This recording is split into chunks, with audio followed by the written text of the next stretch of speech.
son beau nom soit très élevé, glorifié et exalté. Nous savons qu'un jour, nous régnerons avec lui. C'est une certitude par la grâce de Dieu. Nous croyons de tout notre cœur. Mais en temps maintenant, nous savons que l'eau du rocher demeure toujours. Amen.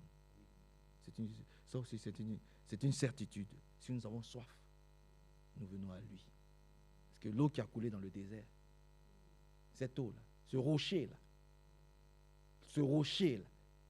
il est encore là. Il n'a pas changé. Lisons cela, ça va servir de parole d'introduction par la grâce de Dieu. C'est dans Exode 17.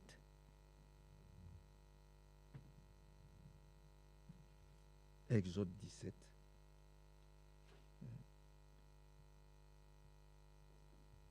Parce que très souvent les chrétiens se plaignent, ils disent qu'ils ne voient pas Dieu, ils ne voient pas la main de Dieu. Mais en ce temps-là aussi, ils se lamentaient beaucoup, frère. Ils se lamentaient beaucoup. Ils ont même voulu lapider Moïse. Ils ont oublié tout ce que Dieu a fait quand ils étaient en Égypte. Voyez-vous, ils ont tout oublié. Donc ils ne voyaient pas la main du Seigneur. Regardez, pour aller rapidement. La Bible dit, on peut lire à partir du verset 4. Pour aller rapidement, à partir du verset 4, il est dit, Moïse cria à l'Éternel en disant, il y a des moments où il faut crier, frère. Quand tu te rends compte que la situation ou l'épreuve ou le problème devient... c'est-à-dire, chaque fois, c'est que des mauvaises nouvelles. Chaque fois que tu vas consulter, on te dit, ah, la nouvelle là, il y a quelque chose, ça s'aggrave, ça demeure. Il y a le moment où il faut crier. Sinon, le diable va te lapider. Regardez ce qui est mis ici, par la grâce de Dieu. Moïse cria à l'Éternel en disant, que ferai-je à ce peuple? Encore un peu et ils me lapideront. Frère, tu te rends, ça pouvait aller jusque-là. Et quelquefois, le péché nous lapide. Le péché nous agresse, le péché nous menace. La maladie nous agresse, nous menace. Nous humilie. Voyez-vous. Moïse était obligé. Frère, Moïse était obligé de crier. Moïse était obligé de crier, frère. Il était obligé de crier. Vous dites, mais si je ne fais pas attention, mais cette maladie-là risque de me lapider. Cette maladie-là va me tuer. Ou bien cette maladie-là va tuer celui que j'aime. Ou celle que j'aime. Je vais laisser faire. Seigneur, mon secours. Amen, amen. Et c'est comme ça, vous et moi, nous devons crier aussi à l'Éternel. Bon, c'est une parole d'introduction. Mais vous comprenez la chose. C'est comme ça, toi et moi, nous devons crier aussi. Moïse a dit, mais Seigneur, je crie à toi parce que je vais être lapidé. Nous aussi, nous crions à toi parce que cette maladie commence vraiment à prendre des proportions que nous ne souhaitons pas. Alors, Seigneur, ce soir encore, nous allons crier à toi. Permettez que je lise un peu encore, si vous le permettez. Il dit, Moïse cria à l'Éternel en disant, que ferai-je à ce peuple? Encore un peu et ils me lapideront. L'Éternel dit à Moïse, passe devant le peuple et prends avec toi des anciens d'Israël. Oui, il y a toujours des anciens. Parle-toi des anciens d'Israël. Vous comprenez? Prends aussi dans ta main ta verge avec laquelle tu as frappé le fleuve et marche. Il faut marcher, frère. Amen. Il faut continuer à marcher. Oh, je vais m'arrêter là. Mais il faut continuer à marcher. Quand la maladie veut te lapider, quand la maladie veut prendre le dessus, quand l'épreuve veut prendre le dessus, quand les difficultés veulent prendre, il faut continuer à marcher. Alléluia. Et il faut crier à Dieu. Amen. Et il te dit ce que tu dois faire par la grâce de Dieu. Parce que vous voyez que là, Dieu a dit à Moïse ce qu'il doit faire. Voyez, continuez un peu. Voici, je me tiendrai devant toi sur le rocher d'Horeb. Tu frapperas le rocher et il en sortira de l'eau. Et le peuple boira. Alléluia. Asseyons-nous. Voyez, voilà. dès lors qu'il a crié, il dit, Seigneur, si tu n'interviens pas, je vais être lapidé. Seigneur, si tu n'interviens pas, le problème risque de se compliquer. Il y aura encore des difficultés. Le problème risque de croître.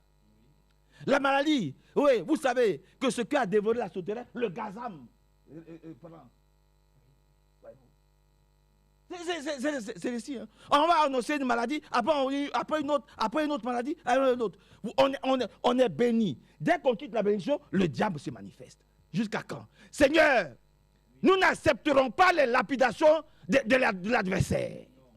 Nous n'acceptons pas l'humiliation de l'adversaire. Oui, toi tu nous humilies, mais pas l'adversaire. Nous ne l'acceptons pas.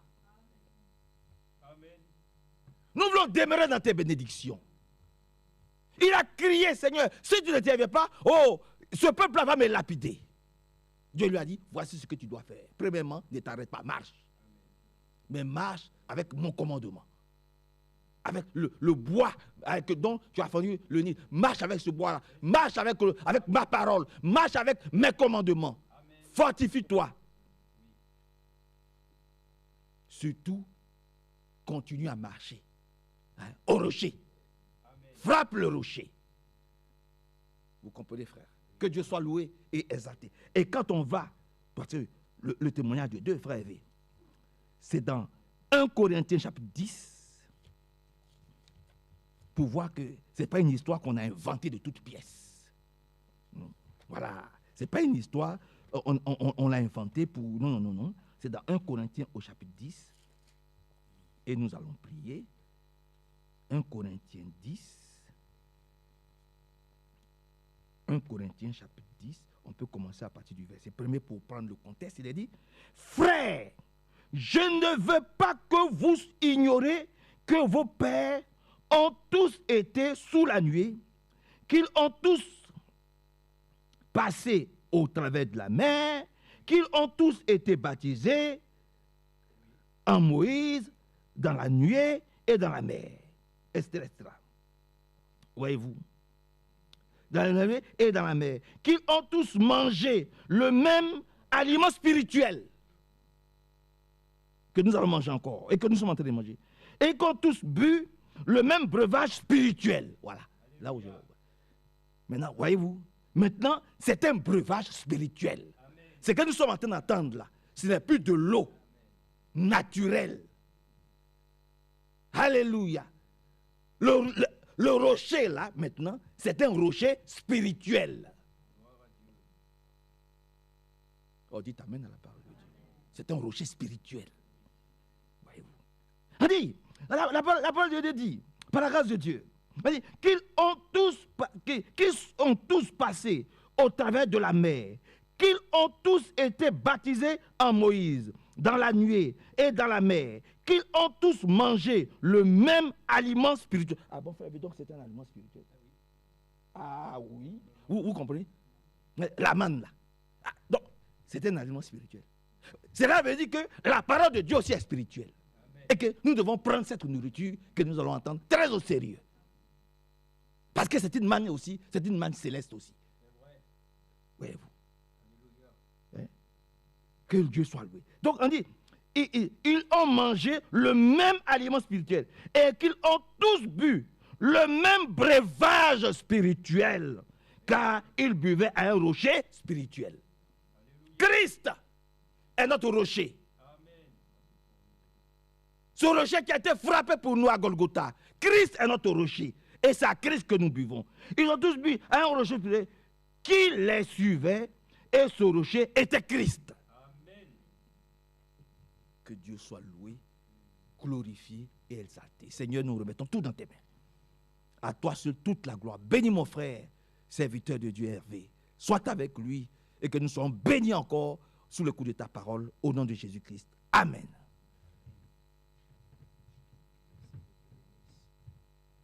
Nous remercions le Seigneur pour la lecture déjà de ces versets précieux de l'Écriture.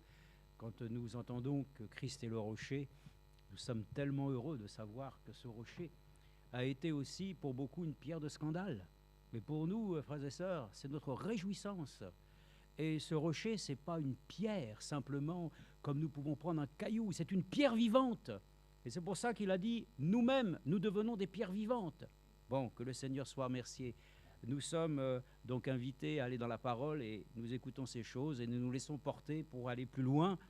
Mais déjà, nous voulons d'abord saluer chacun et remercier le Seigneur de ce que nous avons eu aussi dans le week-end passé, eu part aussi à ce rocher spirituel, cette parole que nous avons entendue, que vous avez aussi entendue, parce que ce que nous avons aussi écouté, c'est les mêmes choses que vous avez aussi écoutées. Nous étions sur place et nous étions présents. Physiquement, nous avons été heureux de revoir, bien entendu, notre bien-aimé frère Franck. Bien sûr, fatigué, bien sûr aussi, les années passant, nous connaissons ces choses. Mais nous avons la grâce que le Seigneur a mis dans notre cœur de croire que lui-même, qui avait choisi Moïse à 80 ans, Dieu n'a pas encore, frères et sœurs, ainsi changé sa parole. Il reste le même, il est en capacité de faire ce qu'il veut, quand il veut. Et nous savons qu'il a tout pouvoir pour donner encore force et ainsi la santé à tous et à chacun d'entre nous pour que nous puissions continuer jusqu'à sa venue. Donc moi je ne suis pas inquiet de voir les choses par les yeux naturels, mais nous regardons à la fidélité de Dieu. Et nous savons que le Seigneur lui-même prend soin de cette œuvre qui a pu donc, on va le dire comme ceci, fêter ses 50 années. Nous n'étions pas du tout prévenus. Nous savions simplement qu'il y avait un service de Sainte Seine et de lavage des pieds. Et ça, c'était pour nous, bien sûr, une grande réjouissance de l'avoir ainsi pratiqué le samedi. Et c'est pour ça que vous avez entendu que le message était approprié à cela.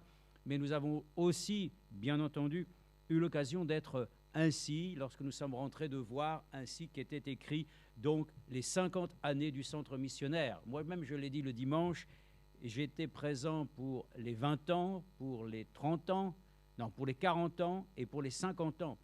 Et c'est déjà pas mal, vous allez me dire. Mais moi, ce que je me suis dit en moi-même, que même si les années passent, que nous soyons surtout présents au jour du Seigneur, ainsi présents, tenant réellement sa parole avec foi pour qu'il puisse nous prendre. Ce n'est pas simplement de compter les années et de dire « j'étais présent ». Même frère Forestieri, qui était là, a pu le dire. Il était même présent le jour de l'inauguration. Mais regardez qu'à travers toutes ces années, il était aussi présent, continuant ainsi dans les voies du Seigneur. Moi, c'est ça qui me réjouit. C'est de voir que nous continuons à marcher dans ces voies. Voilà, c'est ainsi que nous avons donc vécu ces bons moments. Nous sommes revenus et nous avons, par la grâce de Dieu, compris que lorsque nous rentrons, après avoir été bénis, le combat continue. Les choses ainsi sont ainsi jusqu'à la fin. Nous devons ainsi combattre afin d'obtenir la victoire totale et complète. Et je me suis dit en moi-même, puisse Dieu nous révéler dans notre cœur la victoire parfaite de Golgotha. Si nous avons une puissante révélation dans notre cœur de la victoire acquise pour nous à Golgotha, frères et sœurs, nous sommes plus que vainqueurs. Et l'homme de Dieu l'avait déjà dit une fois, c'est parce que nous ne regardons pas la chose accomplie que nous sommes encore à dire « Seigneur, donne-moi ». Mais il a déjà donné sa vie. Il nous a accordé tellement de choses merveilleuses que simplement nous devons croire et puis obéir. Alors, les Écritures qui ont été lues, mais nous allons la reprendre ici pour nous montrer justement que aussi dans ce week-end, notre bien-aimé frère Franck a eu l'occasion de nous dire bien des choses. Vous allez dire alors dans ce cas-là, est-il nécessaire que nous puissions y revenir? Mais frères et sœurs, nous avons lu la parole de Dieu déjà et nous y revenons tous les jours. Et c'est pour ça que nous sommes heureux de pouvoir ainsi reconsidérer certainement quelques citations pour que nous puissions ce soir être convaincus que cette parole était destinée à chacun d'entre nous. Cette parole a été donnée afin que l'Église soit fortifiée, qu'elle soit réellement ainsi édifiée dans la saine doctrine. Et nous sommes heureux lorsque notre frère l'a lu dans Exode. Alors nous allons le voir, oui, c'est exactement ce que nous devons le dire, de la manière dont les Écritures le disent. L'Éternel dit à Moïse, verset 5, chapitre 17, « Passe devant le peuple et prends avec toi des anciens d'Israël. Prends aussi ta main pour bâton, dans ta main ton bâton avec lequel tu as frappé le Nil et tu t'avanceras. Amen. » Regardez, il y a là une double action. Première chose, le Seigneur donne ainsi cette action à mener de prendre le bâton dans sa main. Amen. Et ensuite, frapper le Nil. Amen. Frères et sœurs, nous sommes heureux, nous devons prendre la parole du Seigneur comme un commandement, mais nous devons aussi pouvoir agir. Amen. Ainsi, nous savons, Jacques l'a pu le dire, oui, tu me dis que tu as la foi, mais montre-moi aussi tes œuvres. La foi sans les œuvres, elle est morte. Mais la foi de Dieu qu'il nous a donnée, elle est vivante. Parce qu'elle produit réellement ainsi une action véritable. Si Jésus est réellement mort pour moi, à Golgotha, il a porté ainsi dans ses meurtrissures ma maladie, alors la maladie doit être ainsi réellement ce soir éradiquée, n'est-ce pas? Si nous prenons, vous allez dire, alors peut-être que ça c'est une manière radicale, mais nous avons besoin, frères et sœurs, de prendre la parole de Dieu au mot. Il a fait la chose, il l'a accomplie. Alors c'est à nous de nous emparer de la grâce de Dieu pour nous dire, Dieu nous a donné sa parole et nous devons agir. Voilà, Jacques l'a dit, ne vous bornez pas simplement à entendre, mais mettez en pratique. Amen. Donc cette écriture, c'était une chose sur laquelle le Seigneur dit, prends mon bâton dans ta main, et ensuite, il faut frapper le Nil. Quelqu'un dira, c'est une déraison, un bâton frapper de l'eau. Mais le résultat a été que la mer s'est ouverte. Ainsi, ce soir, nous pouvons le croire. Notre cœur aussi peut s'ouvrir à la foi. Nous voulons ainsi simplement prendre aussi cette écriture. Le frère l'a dit ici, et nous l'avons d'ailleurs à considérer ce qui a été dit aussi samedi. Jean 6, 35. Notre frère a aussi, notre bien-aimé frère Franck, a eu l'occasion de nous lire cette écriture. Nous la lisons ensemble aussi dans Jean 6, 35. Et nous allons le voir aussi qu'il a aussi mentionné quelque chose qui est lié avec l'écriture que nous avons lue aussi dans Corinthiens. Nous allons aller un peu plus loin, nous allons voir que cela est aussi mentionné. Ici, il est dit, Jean 6, 35, Jésus leur dit, « Moi, je suis le pain de vie. » Amen. Alors, il est aussi le rocher. Amen. Mais le rocher, puisqu'il se révèle étant Jésus-Christ, nous savons que Jésus-Christ, il est la parole de Dieu. Le ministère de cette parole qu'il a manifestée, c'est pour nous ainsi le moyen de nourrir notre âme ce soir. Il dit des choses ici qui nous concernent et nous les acceptons comme étant du pain de vie. Jésus leur dit, « Moi je suis le pain de vie, celui qui vient à moi n'aura jamais faim. » Amen. Amen. Et celui qui croit en moi n'aura jamais soif. Amen. Mais pour que cette écriture puisse réellement se réaliser, il y a deux choses à considérer. Il faut d'abord venir à lui. Ça, c'est le premier point. Le Seigneur lui dit, « Celui qui vient à moi n'aura jamais faim. » Amen. Alors nous venons à lui ce soir. Nous qui sommes des gens affamés. Mais lui-même, par sa grâce, nous accorde de pouvoir nourrir notre âme. De ce fait, alors, nous ne nous sentons absolument pas ainsi comme étant des gens qui sont dans la disette. Ce n'est pas vrai. La parole de Dieu nous a été donnée, c'est une nourriture riche et abondante. Rassurons-nous, frères et sœurs, il ne manque rien dans la maison de l'Éternel. Ainsi, l'histoire de la Sunamite et de l'histoire ainsi que nous voyons lorsque cette femme elle-même a obéi. Prends de la farine et de l'huile, fais-moi un gâteau, et ensuite tu me le présentes.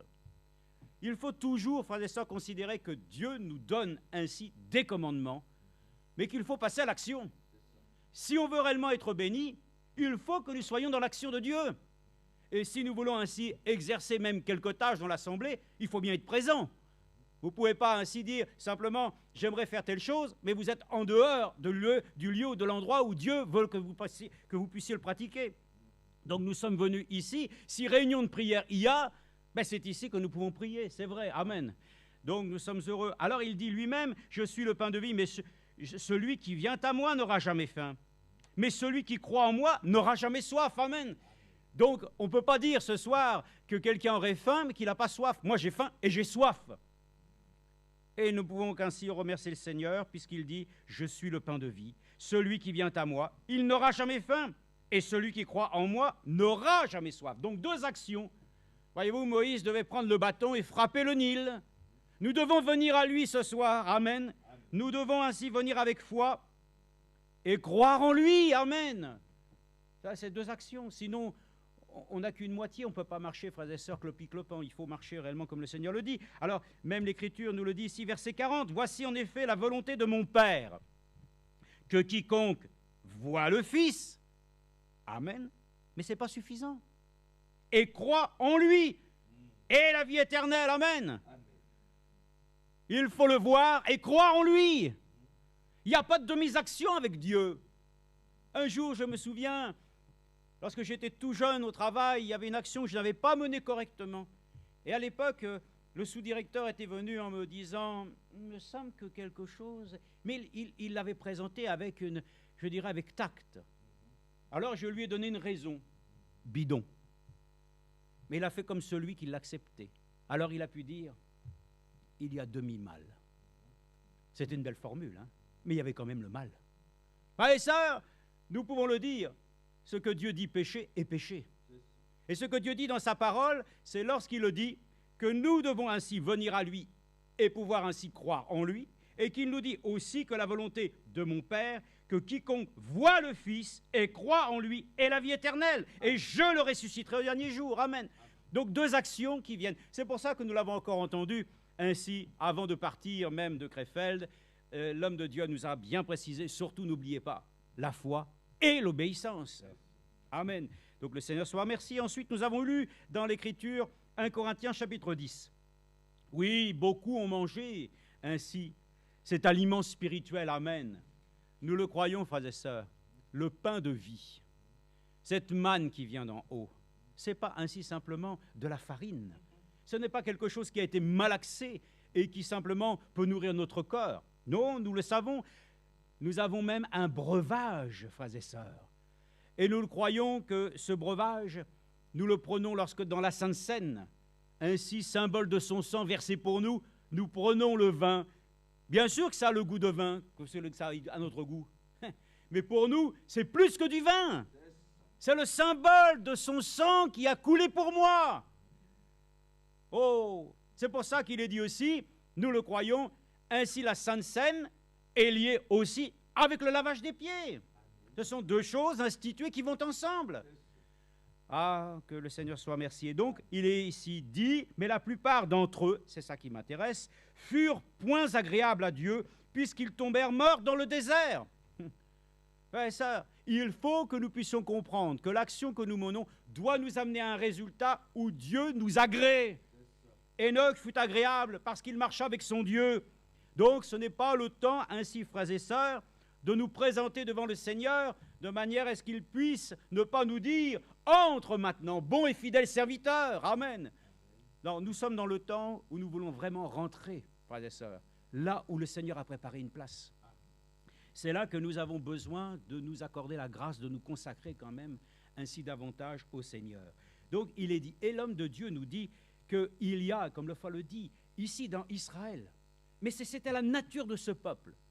Alors que Dieu bénit, et que nous sommes bénis aussi de la part de Dieu, mais d'où vient de notre propre caractère le droit de pouvoir nous offusquer, de pouvoir encore avoir ainsi, en quelque sorte, du mécontentement. Mais remercions Dieu, nous n'avons même pas le droit ni la pensée de pouvoir ainsi penser un instant que nous sommes des gens malheureux. Dieu nous accorde tellement de grâce que ce soir nous sommes venus dans sa maison pour l'honorer et le remercier et compter combien les bienfaits de Dieu sont tellement nombreux qu'il n'y a pas de place, frères et sœurs, à nous laisser offusquer par quoi que ce soit. Et comme il est dit ici, beaucoup n'ont pas été agréables à Dieu. À cause de quoi? On ne va pas tout lire, mais il est dit, regardez, verset 10, et l'homme de Dieu nous le dit. Attention, il l'a dit à l'Église. Ne murmurez pas comme murmurèrent certains d'entre eux qui périrent par l'exterminateur. Amen. Il n'y a plus de place, frères et sœurs, pour nous trouver dans les murmures. Une petite chose. Oui, mais ton oui, mais est de trop. Le mien, il est de trop. Ne murmurons plus. Disons simplement les choses que Dieu le dit avec assurance. Et l'homme de Dieu l'a dit même, et je l'ai noté, même à la fin, il a dit, surtout, je l'ai marqué ici, il a dit surtout que chaque frère, chaque sœur agisse avec conviction. Tout ce que nous faisons aujourd'hui doit être conviction. Si ce n'est pas conviction, c'est péché. Donc tous aujourd'hui, que nous sommes, là où nous sommes, tout ce que nous faisons, tout ce que nous adhérons, frères et sœurs, que nous faisons, que nous puissions le faire sans murmure.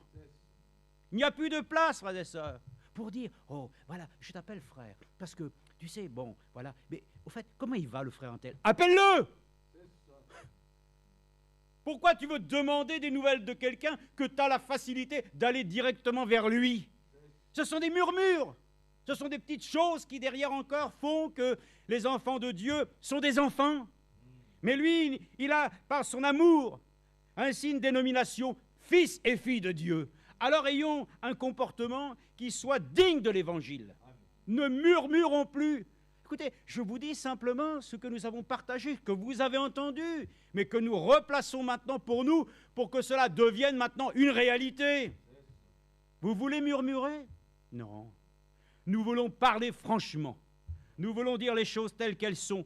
Et quand nous avons, je dirais entre guillemets, des doléances, alors allez voir le Seigneur. Et vous verrez que devant sa face, il n'y a même plus de place à ce genre de choses. Tellement ainsi nous sommes reconnaissants de voir que nous qui ne méritons rien, il est devenu le rocher frappé pour nous. Alors nous sommes heureux parce que la parole de Dieu est un aliment spirituel. Parce que l'eau lui-même, il l'a changée en vin, afin que sa parole devienne ainsi pour nous, par le Saint-Esprit, une stimulation, frères et sœurs, pour que nous puissions être rendus capables de bonnes œuvres qu'il a préparées d'avance. Voyez-vous, Jacques ne s'était pas trompé. Il n'a jamais mis en défaut le fait que nous sommes sauvés par la foi. Non. Mais il a dit simplement que ta foi, elle est morte si elle n'est pas accompagnée, amen, d'une action. Écoutez, même si Moïse, il pouvait avoir le bâton dans sa main et dire « J'ai la parole », ça sert à quoi si cette parole ne devient pas ainsi manifestée? Voilà pourquoi nous sommes heureux. La parole de ce message biblique. Frère Franck nous dit, à la fin, dites courtement pour les serviteurs de Dieu, juste, qu'est-ce que le message pour vous? C'est sûr, comme c'est des prédicateurs, c'est sûr que ça commence et ça a du mal à s'arrêter. Mais nous pouvons le dire, le message, c'est la vie éternelle. C'est la vie du Seigneur Jésus-Christ par l'Esprit. Nous sommes heureux de pouvoir le dire, le message, tel qu'il est aujourd'hui. C'est pour nous ainsi la garantie, frères et sœurs, que Dieu lui-même prendra en charge, ainsi que notre vie soit amenée ainsi à l'état de perfection. Mais ne murmurons pas, ça servirait à quoi de toujours ainsi pouvoir avoir dans nos cœurs des sentiments ainsi sur lesquels nous sommes jamais heureux. Mais le Seigneur le dit, et l'homme de Dieu l'avait dit, et c'est écrit, soyez toujours joyeux dans le Seigneur. Je vous le répète, soyez toujours joyeux. Soyons heureux, frères et sœurs. Le peuple d'Israël ne voyait pas son bonheur. Dieu était avec eux. Et nous ne le voyons pas. Il est avec nous tous les jours. Et nous sommes heureux que de lui appartenir et de pouvoir le dire, c'est vrai, encore une fois, ne murmurons pas comme murmurèrent certains d'entre eux qui périrent par l'exterminateur. Nous ne sommes pas appelés à la perdition. Nous sommes amenés, au contraire, par le plan de rédemption, à être emmenés, frères et sœurs, dans l'enlèvement, ainsi jusque dans la présence du Seigneur. Alors, nous sommes heureux de pouvoir considérer alors aussi que certaines écritures donc ont été mentionnées. Je voudrais donc lire notamment dans Luc 21 et comprendre que dans cette écriture, le frère voulait aussi nous montrer que nous sommes dans un temps où, écoutez, nous ne sommes pas comme cela, simplement à tâtonner. Ce n'est pas possible. Tâtonner, ça veut dire ainsi simplement essayer de trouver quelques éléments pour se rassurer. Et ça, la seule chose qui peut nous rassurer, amen, c'est la parole révélée pour notre temps. Cette parole a identifié clairement la période que nous vivons. Et tous les événements prophétiques qui y sont liés, nous les voyons se dérouler devant nos yeux. Et puis nous ne voyons pas suffisamment clair alors. Alors, en ce temps-là, l'homme de Dieu nous dit que aussi ses disciples sont venus vers lui pour lui poser 3 questions notamment, 3 questions essentielles.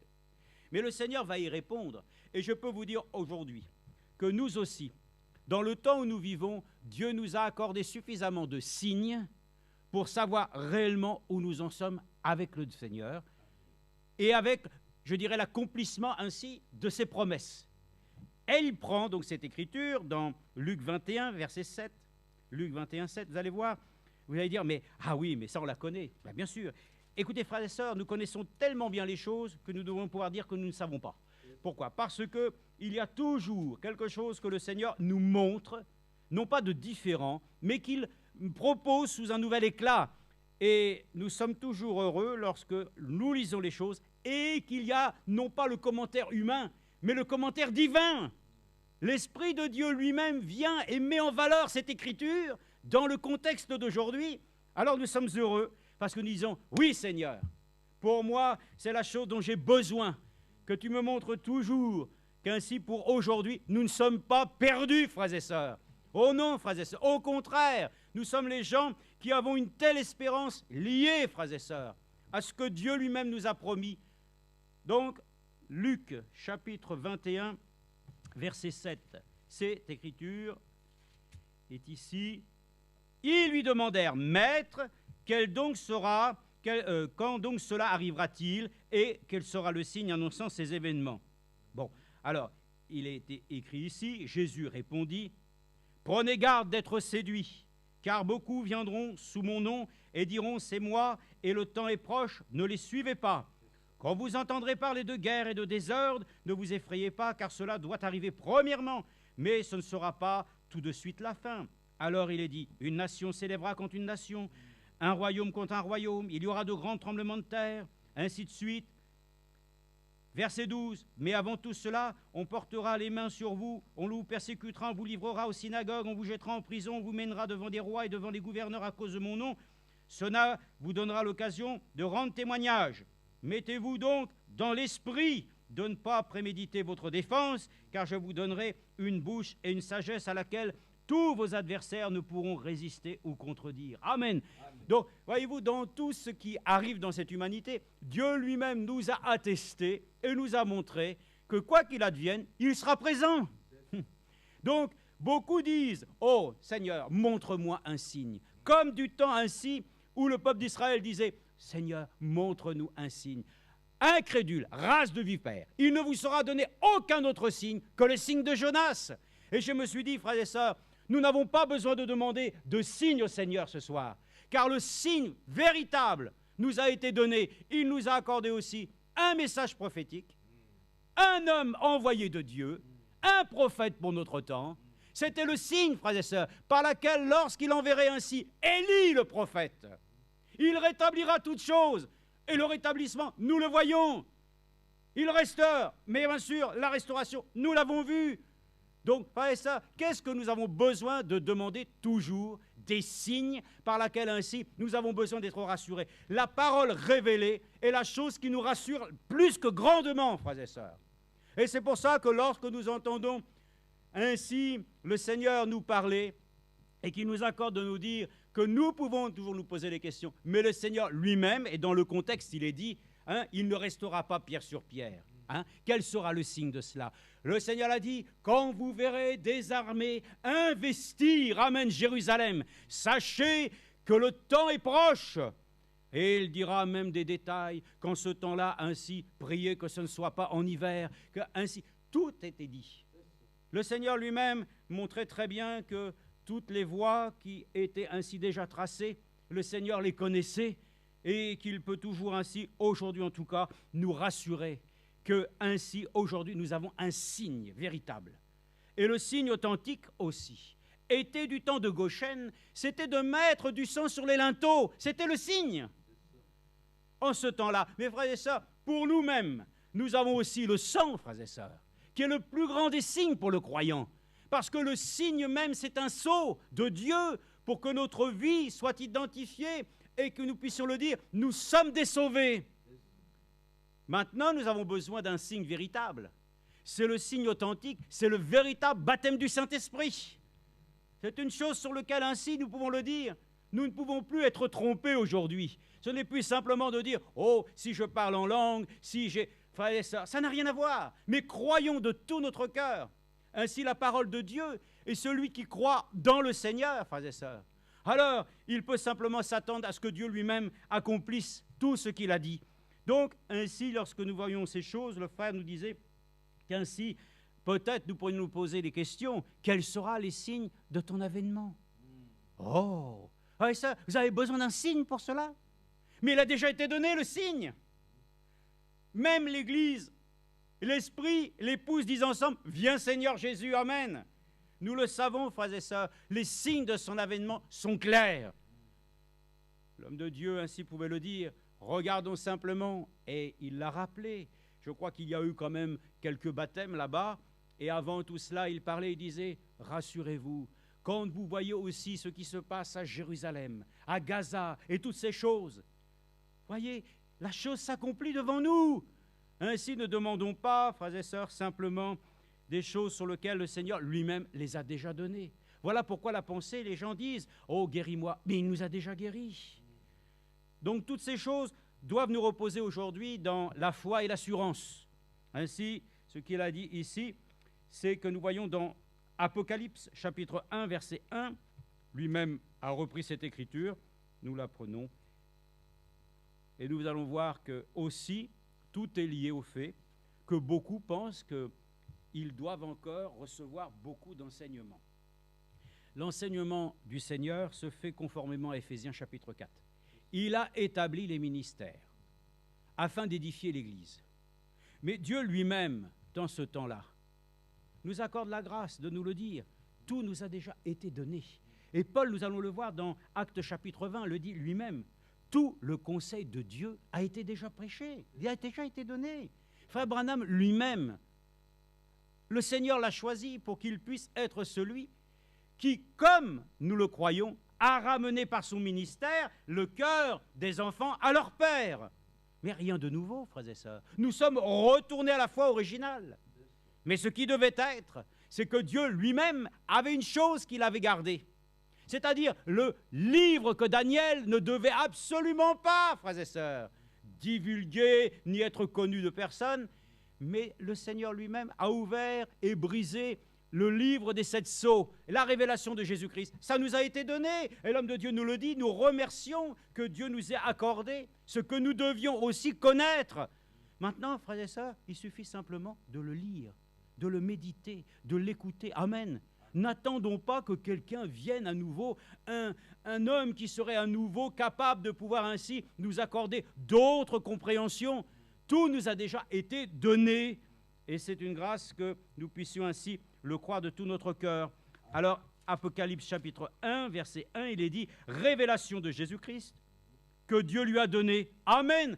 Dieu a donné, frères et sœurs, à ses serviteurs ce qui doit arriver bientôt et qu'il a fait connaître par l'envoi de son ange à son serviteur Jean. On a été enseigné de Dieu et aujourd'hui on est enseigné, mais l'homme de Dieu lui-même, nous avons déjà tout. Croyons simplement, frères et sœurs, et continuons à ce que notre vie soit utile pour lui.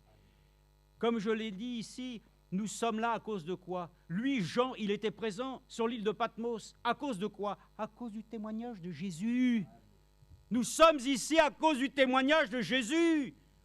Nous continuons, frères et sœurs. Alors, nous étions là et j'avais besoin d'une bouteille de gaz. C'est toujours compliqué, les bouteilles de gaz. Des fois, pour les trouver, vous allez au supermarché, il faut attendre, il faut aller à la caisse. Et puis, bon, ce soir, j'ai dit, voilà, on va s'arrêter à tel endroit. Et je suis allé très rapidement. Et un petit jeune homme qui était là dit, non, laissez, je prends la bouteille, je vous ramène une bouteille. Et j'avais justement les brochures, ainsi que nous avions ramené de Krefeld. Ben, je lui ai dit, tenez, pour la peine, vous avez ainsi, voilà, je vous offre ainsi le christianisme traditionnel. Je lui ai dit, voilà, et parce que nous sommes chrétiens et nous aimons. Alors il a dit, moi aussi, je suis très heureux de recevoir cela. Gloire à Dieu. Voyez-vous, nous savons que pour nous aujourd'hui, si nous sommes blasés peut-être des choses de ce monde, n'oublions pas, Dieu souhaite que les hommes soient réconciliés avec lui. Le message doit être connu, amen. Mais ce n'est pas n'importe quel message. Parce que quand vous donnez ainsi ce livret, vous donnez les paroles de la vie éternelle, les véritables paroles de Dieu, qui éclairent tout homme. Ah, frères et sœurs, c'est ça qui est merveilleux. Nous, on a de l'assurance aujourd'hui. Ce que nous pouvons donner de la part du Seigneur, c'est la vérité. Amen. Vous allez dire, quelle prétention. Non, ce n'est pas nous, parce que c'est lui la vérité. Et nous savons que nous avons reçu ici l'envoyé qui devait aussi pour nous, comme Jean l'a été, afin de nous dire les choses qui doivent arriver bientôt. Mais vous ne les connaissez pas, les choses qui doivent arriver bientôt? Frères et sœurs, le Seigneur doit achever ce qu'il a commencé. Laissons-nous encore façonner. Laissons-nous, frères et sœurs, achever dans cette œuvre. Et donnons-nous par la grâce du Seigneur de continuer vaillamment ainsi à reconnaître que le conseil de Dieu nous a été donné. Nous le transmettons aussi afin que nous puissions exhorter chacun à garder la foi. Le Seigneur l'a dit, trouverai-je la foi à mon retour? Mais c'est une évidence, il la trouvera uniquement là où les hommes croient. Mais la foi aujourd'hui, tout le monde dit qu'il a la foi. Mais nous devons avoir réellement foi dans le Seigneur. Donc, Actes, regardez dans le livre des Actes, c'est ce que aussi nous avons eu à considérer dans les Écritures qui nous ont été citées. Il a dit, et je le fais parce que l'homme a dit, maintenant, relisez tous ces versets. Alors, nous honorons les choses que Dieu lui-même nous a demandées. Maintenant, on peut dire, relisez, oui, d'accord, ah oui, oui. Puis on ne le fait pas. Nous prenons ce soir le bâton de la parole de Dieu dans notre main et nous la laissons maintenant ainsi s'appliquer dans notre cœur pour qu'elle devienne une réalité. Et il est dit dans Acte 20, verset 26, il est dit, c'est pourquoi, même verset 25, et maintenant voici, je sais, que vous ne verrez plus mon visage, vous tous au milieu de qui j'ai passé en prêchant le royaume de Dieu. C'est pourquoi je l'atteste. Aujourd'hui, je suis pur du sang de vous tous, car, sans rien dissimuler, je vous ai annoncé tout le dessein de Dieu. Amen. Écoutez, nous, personnellement, on n'a jamais vu Frère Branham physiquement. Hein. On ne le connaît pas. Et comme disait un frère, je crois, bon, je ne sais plus, mais en tout cas, le frère disait, une chose est certaine, c'est que Frère Branham lui-même ne nous a pas connus. Hein. Mais lui nous a connus, le Seigneur. Et nous pouvons le dire aujourd'hui, frères et sœurs, ce que nous savons, ce que tout le conseil de Dieu nous est prêché aujourd'hui, encore une fois. Alors, réjouissons-nous, soyons dans l'allégresse, soyons ainsi reconnaissants à Dieu, car sans rien dissimuler, je vous ai annoncé tout le dessein de Dieu. Prenez donc garde à vous-même et à tout le troupeau, voilà, au sein duquel le Saint-Esprit vous a établi évêque, pour faire paître l'Église de Dieu qui s'est acquise par son propre sang. Amen. Frères et sœurs, mangeons, frères et sœurs, dans le pâturage du Seigneur. Mangeons ainsi de cette nourriture fraîche qui nous est accordée encore de pouvoir posséder dans notre cœur si nous le souhaitons pleinement. Amen. Lisons maintenant ainsi Matthieu 17. Et puis nous allons certainement nous donner un temps pour la prière, mais lisons encore juste peut-être quelques versets. Le frère nous avait aussi montré que le signe de sa venue est proche. Tout nous dit que réellement. Alors quelqu'un me disait, bon, c'est une sœur, et elle me dit, mais frère Franck, âgé comme il est, et comment ça doit être vraiment proche le retour du Seigneur. Je lui ai dit, oui, parce que nous pouvons penser pleinement que le Seigneur le trouvera aussi faisant la chose bonne ainsi, comme il a toujours fait. Et ma pensée, vous allez dire c'est ma pensée, mais le Seigneur un jour, il a rajeuni Abraham. Il a rajeuni aussi Sarah. De toute façon, frères et sœurs, nous allons tous retrouver notre jeunesse. Mais même ici, de ce vivant, Dieu peut encore, frères et sœurs, des choses réellement qui nous étonnent. Amen. Rien n'est impossible à Dieu. Alors nous nous disons, quoi qu'il en advienne, le Seigneur a le contrôle de toutes choses. Je disais simplement que nous sommes quelques-uns ce soir, mais c'est vrai qu'il semble qu'il nous manque quand même quelques-uns. Nous voyons que nos frères et sœurs plus âgés qui ne sont pas là pour les raisons que nous savons et qui est physique, nous manquent. Hein, c'est ça. Et nous voyons aussi les années passées. Mais nous faisons confiance au Seigneur. Il saura et il pourvoira afin que nous puissions rester toujours les uns et les autres unis. Ne regardons pas simplement aux choses physiques. Les rides disparaîtront un jour. Et s'il y en a quelques-unes, pour cela, Dieu, ça ne l'inquiète pas. Non, frères et sœurs, ça ne l'inquiète absolument pas. Et nous ne voulons pas nous inquiéter de toutes ces choses. Donc, simplement, Matthieu 17, 11, c'est ça? Matthieu 17, 11. Matthieu 17, 11. Matthieu.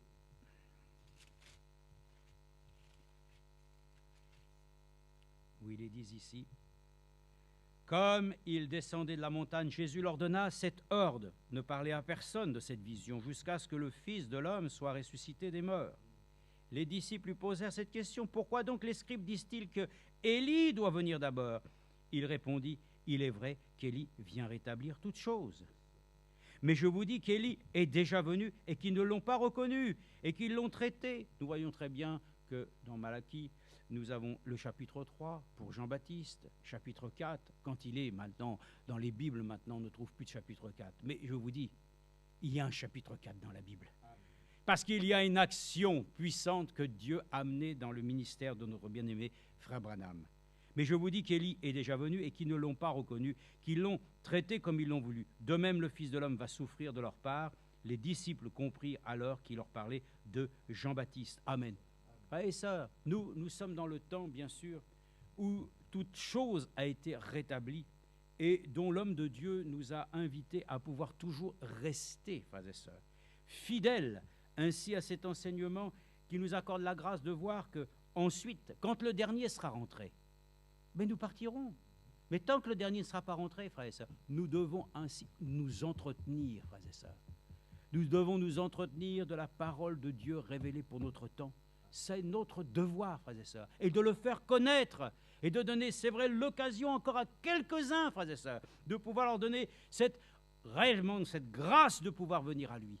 Moi, je suis heureux parce que nous sommes dans le temps, frères et sœurs, où le Seigneur va faire entrer encore aussi, mais tous ceux qui font partie de la promesse que Dieu nous a accordée dans notre cœur, de venir aussi dans sa maison prier, ainsi pour tous ceux qui sont encore ainsi éloignés de la bergerie. Alors profitons aussi de rappeler au Seigneur qu'il a fait cette promesse, si tu crois, tu seras sauvé, toi et ta famille. Alors remercions le Seigneur, c'est le temps, frères et sœurs, de voir encore rentrer les quelques derniers. Et lorsque toutes choses auront ainsi bien sûr été amenées à son terme, alors le Seigneur viendra. Regardez dans Matthieu 24 aussi comment il a eu l'occasion de nous lire cette chose, Matthieu 24. Regardez Matthieu 24, verset 14. Il est écrit, et c'est pour cela que nous le voyons encore, comme il a été dit, cette bonne nouvelle du royaume sera prêchée dans le monde entier pour servir de témoignage à toutes les nations. Alors viendra la fin. Amen. L'homme de Dieu l'a dit. Je l'ai noté ici, 169 pays visités, c'est-à-dire là où il a posé ses pieds. Mais pour le reste, il n'y avait pas besoin même d'y aller, puisque maintenant, de toute façon, par les moyens techniques, tout l'ensemble de toutes les nations peuvent entendre ce message. Alors nous sommes heureux parce que la fin est très proche.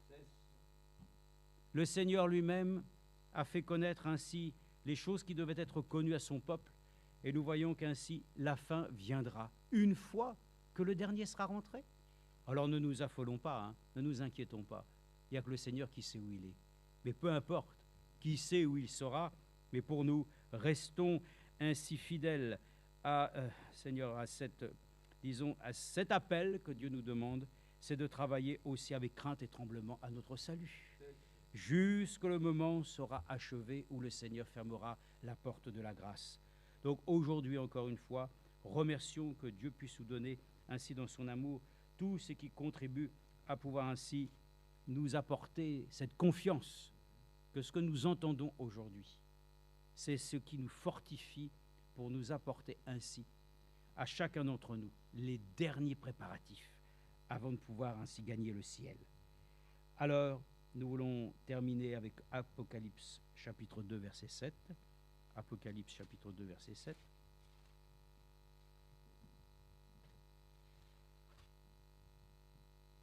Que celui qui a des oreilles écoute ce que l'Esprit dit aux églises.